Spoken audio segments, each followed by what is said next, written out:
on. We heard Speaker McCarthy say that he wanted us to bring it on, so I guess we did. I think we should move on and find somebody else. What's paralyzed the House of Representatives has been the failure of Speaker McCarthy. What paralyzed the House of Representatives was not taking up appropriations bills. We left for a 6-week vacation while the appropriations process hung in the balance. And because I forced these people to take a few votes, you think I'm paralyzing the House of Representatives? I think the House of Representatives has been paralyzed for the last several decades as we've refused to pass a budget, as we've governed by continuing resolution and omnibus bill. So I think that this represents the ripping off of the Band-Aid, and that's what we need to do to get back on track. Okay.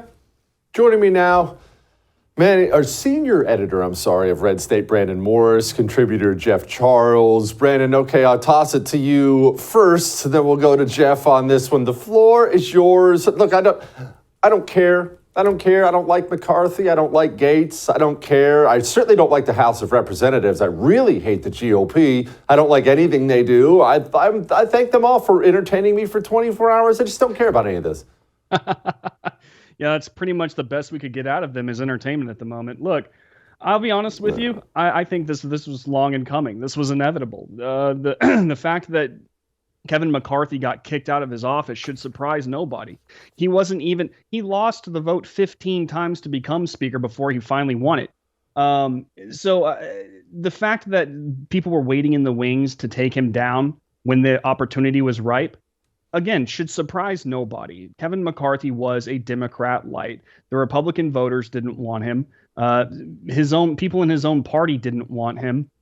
And for good reason. I mean, this is a guy who passes omnibus spending. He's all about Ukraine funding. This guy is Democrat light. I think that this is a good changing of the guard. This is something that was needed. The GOP needed to show that it had teeth, not just the parts of the GOP, but the voters as well who are celebrating this. This all needs to be talked about and approved of. Because we need to send a message to the GOP establishment that the time for you guys to sit back and do whatever you want and wheel and deal with Democrats for your own benefit is over. Now is the time for us to come forward as a party, a party that has teeth, a party that is willing to get America's business done, and be unapologetic about it. Jeff? Yeah, I got to push back against Brandon a little bit. He called McCarthy a diet Democrat. No, he's a Republican. It's the same thing, and it has less syllables. Just call him a Republican. I mean, most of them in Congress, that's what they are.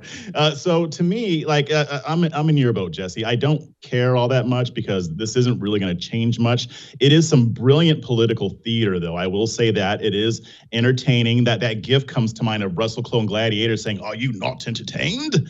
Yeah, this is very entertaining. It's not surprising. I mean, McCarthy has been unpopular with the more conservative wing of the party, but I doubt even if they get somebody in there who is more conservative and more principled, it's not really going to change a whole heck of a lot. Brennan, people say they love change or want change. We love saying this on the right. The government's broken. It's corrupt. We need things to change. Things have to change. Things have to change. And then the second something does change, we freak out and act as if we're going to lose every election. This is the end of the world. The sky is falling. I don't think that the right actually does want change. I think they want change, but whenever they're presented with it, they don't really care for it very much.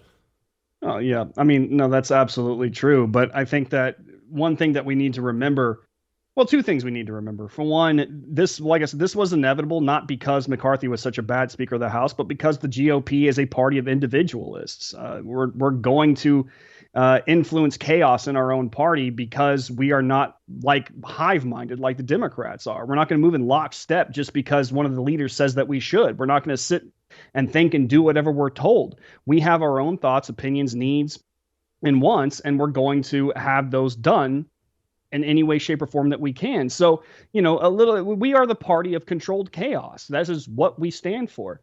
But the other thing that we need to remember is that we're Americans. We are capable of overcoming this. Yeah, this is chaos. It's scary. It's unfortunate. It's more than a little inconvenient.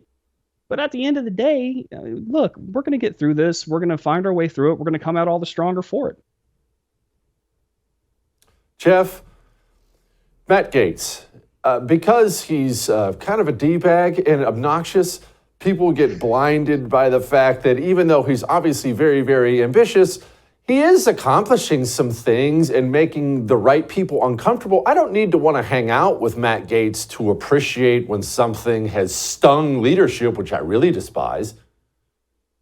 You know, I question how much he's actually accomplished here. I mean, yes, this is unprecedented, but this was not a Republican-led initiative. This was Democrats. He got Democrats to take action against a Republican. Only 8 Republicans voted in support of this. So to me, I mean, he worked behind the scenes to make this happen. But again, if nothing really comes of it, which it won't, then it doesn't really say much about what he's accomplished here. I think one good thing that can come out of this is more and more people, especially on the right, wake up to the reality that our federal government is infested with corruption. It's set up to protect the powerful. It's never going to change, at least not anytime soon. Maybe this might actually start prompting people to focus on their local communities, the ones that actually matter to us. Oh, local communities. Wow. Imagine that. Local political activism, not just putting a Trump sign in your yard. All right, Brandon, everyone's convinced the speaker stuff matters. Okay, let's set all that stuff aside because it really doesn't. Everyone's going to forget about this in about 15 minutes. The country's $33 trillion in debt, and we're adding over $1 trillion every 3 months now.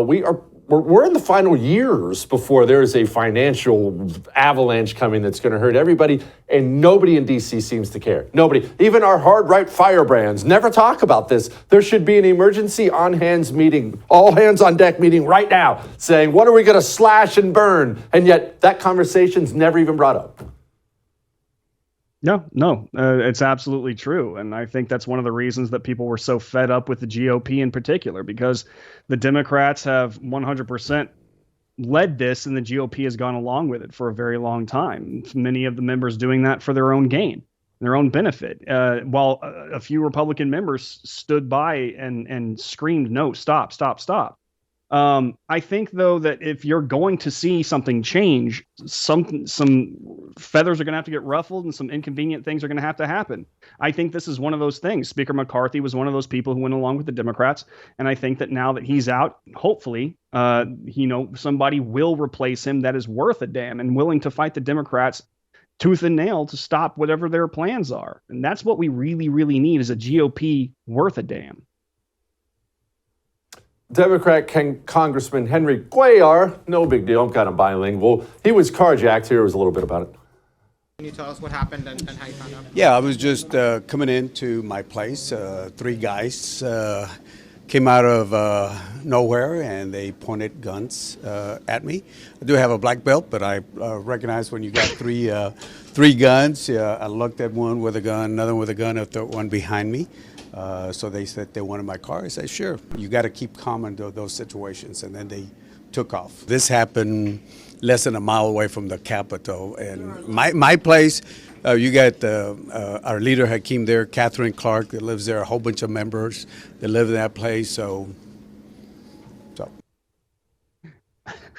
Jeff, is any of this violence that's happening, because it's been all over the news recently, this guy on the left gets killed, this guy on the left gets killed, this guy gets carjacked, is any of it going to prompt change? Because I'm not interested in ignoring it. I'm not interested in celebrating human suffering. That's not really my thing. I am interested in changing things. Are any of these people like that guy going to reminisce on getting 3 guns stuck in his face and change his behavior and how he votes? You know, I wish I could be optimistic. It should prompt change. And I'm like you, Jesse, I'm not going to celebrate somebody's death regardless of their political beliefs. But at the same time, we are seeing what's happening as a result of allowing crime to get out of control, to fail to focus on violent crime that actually violates people's rights. That's what's leading to a lot of this stuff. And there is reform needed. But I mean, it was in D.C. I mean, you can barely even carry a firearm in D.C. You can't even protect yourself in a lot of these areas. So the people that run these cities, they don't really get it. And at the same time, I'm not even sure if they want to. Yeah, that's the problem. They don't even want to. Brandon, Jeff, thank you guys. Appreciate it. Thanks a lot for having me.